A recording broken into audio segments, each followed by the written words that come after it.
تقریر پیش کرنے کے لیے جامعہ حاضہ کے ایک طالب علم مقیم عالم کو مدعو کرتا ہوں کہ وہ آئیں اور والدین کے مقام کے متعلق تقریر پیش فرمائیں۔ مقیم عالم۔ الحمد لله الذي وكفى والسلام على عباده الذين اصطفى أما بعد فأعوذ بالله من الشيطان الرجيم بسم الله الرحمن الرحيم فلا تقل لهما اف ولا تنهرهما وقل لهما قولا كريما وقال النبي صلى الله عليه وسلم الجنة تحت اقدام الامهات صدق الله ورسوله النبي الكريم۔ خدمت مادر پدر کن صبح و شام، خدمت مادر پدر کن صبح و شام، تاکہ باشی درد عالم نے کے نام۔ پیارے دوستو، آج کی اس مبارک مجلس میں میری تقریر کا عنوان والدین کا مقام ہے۔ اللہ پاک مجھے اخلاص کے ساتھ بولنے اور ہم سب کو اس پر عمل کرنے کی توفیق عطا فرمائے۔ خداوند قدوس نے کلام پاک میں فرمایا کہ اپنے والدین کو اف تک مت کہو، نہ انہیں جھڑکو اور ان سے نرمی کے ساتھ بات کرو۔ حدیث میں نبی پاک صلی اللہ علیہ وسلم نے فرمایا جنت ماں کے قدموں میں ہے۔ ایک مرتبہ سرکار دو جہاں صلی اللہ علیہ وسلم سے سوال کیا گیا، ما حق الوالدین علی ولدی، یا رسول اللہ اولاد کے اوپر ماں باپ کا کیا حق ہے؟ آپ نے فرمایا ہما جنت ونارک، وہ دونوں تمہاری جنت اور دوزخ ہے، یعنی اگر تم نے ان کی اطاعت اور فرما برداری کی تم جنت میں جاؤ گے، اور اگر تم نے ان کی نافرمانی کی اور ان کو ستایا تو جہنم تمہارا ٹھکانہ ہوگا۔ حدیث میں آتا ہے کہ اگر کوئی نیک اولاد اپنے ماں باپ کی طرف پیار و محبت کی نظر سے دیکھے تو اللہ تبارک و تعالی فرماتے ہیں ایک مرتبہ دیکھنے پر حج مقبول کا ثواب عطا کریں گے۔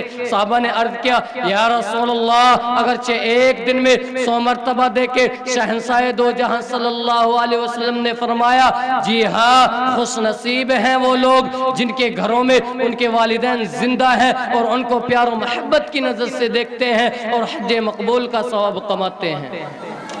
محترم حضرات، آج کے دور میں والدین کے ساتھ برا سلوک کیا جاتا ہے، ان کو ستایا جاتا ہے، ان کو مارا اور پیٹا جاتا ہے، ان پر ظلم کیا جاتا ہے۔ اسی پر بس نہیں بلکہ والدین کو قتل بھی کر دیا جاتا ہے۔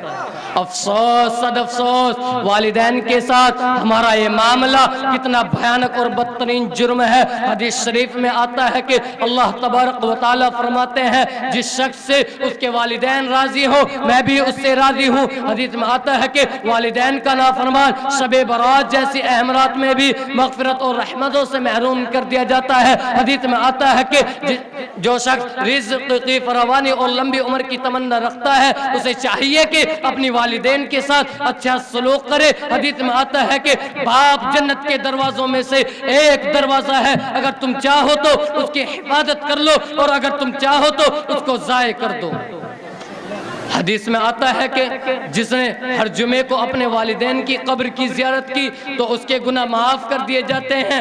حدیث میں آتا ہے کہ ایک صحابی والدین کو روتا چھوڑ کر جہاد میں شرکت کے لیے تشریف لاتے ہیں، آپ صلی اللہ علیہ وسلم انہیں واپس لوٹا دیتے ہیں اور فرماتے ہیں کہ جاؤ ان کو ہنساؤ جیسے کہ تم نے رلایا ہے۔ حدیث میں آتا ہے کہ تمام فرشتوں میں سے سب سے اعلیٰ اونچا مقام رکھنے والے فرشتے جبرائیل امین علیہ السلام بد دعا فرماتے فرماتے ہیں کہ ہلاک اور برباد ہو جائے وہ انسان جس کے سامنے اس کے والدین یا ان میں سے کوئی ایک بڑھاپے کی حالت میں ہو اور وہ ان کی خدمت کر کے اپنے آپ کو جنت کا مستحق نہ بنا لے۔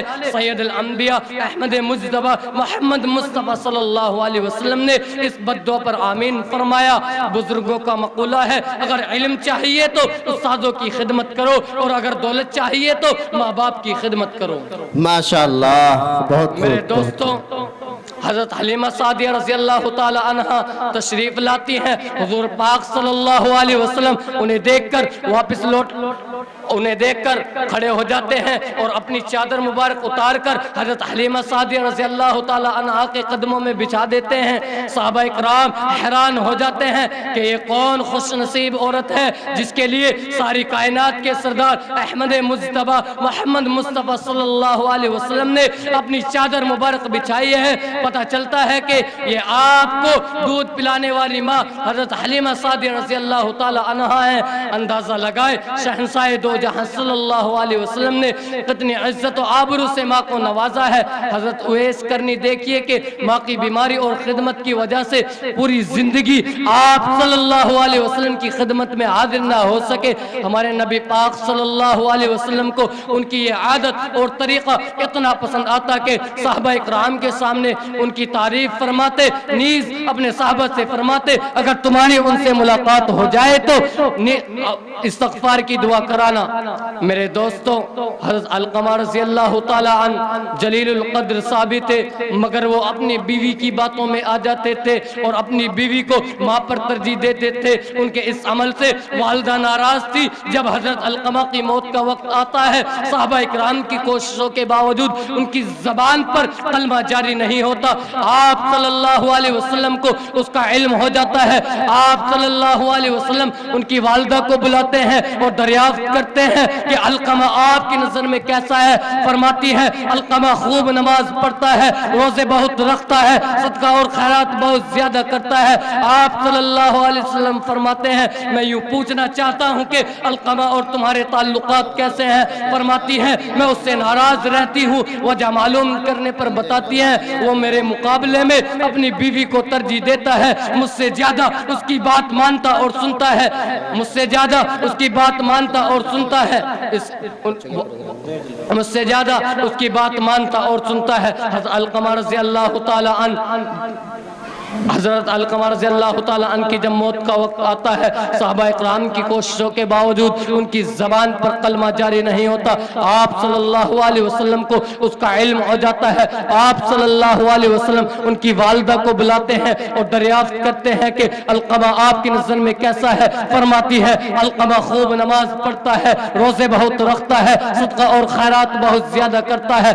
آپ صلی اللہ علیہ وسلم فرماتے ہیں میں یوں پوچھنا چاہتا ہوں کہ علقمہ اور تمہارے تعلقات کیسے ہیں؟ فرماتی ہے میں اس سے ناراض رہتی ہوں۔ وجہ معلوم کرنے پر بتاتی ہے وہ میرے مقابلے میں اپنی بیوی کو ترجیح دیتا ہے، مجھ سے زیادہ اس کی بات مانتا اور سنتا ہے۔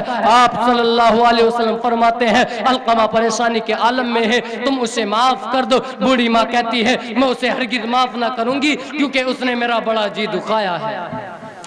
بوڑھی ماں کی یہ بات سن کر آپ صلی اللہ علیہ وسلم حضرت بلال رضی اللہ تعالیٰ ان کو حکم دیتے ہیں کہ لکڑیاں لا کر آگ جلاؤ تاکہ اس میں علقمہ کو جلایا جائے۔ صحابہ اکرام کی کوششوں کے باوجود ان کی زبان پر کلمہ جاری نہیں ہوتا۔ آپ صلی اللہ علیہ وسلم فرماتے ہیں کہ حضرت علقمہ رضی اللہ تعالیٰ عنہ کو لکڑیاں لا کر آگ جلاؤ تاکہ اس میں علقمہ کو جلایا جائے۔ ماں کی ممتا جوش میں آتی ہے، عرض کرتی ہے کہ تم میرے سامنے میرے بیٹے کو جلاؤ گے، میں یوں برداشت نہیں کر سکتی۔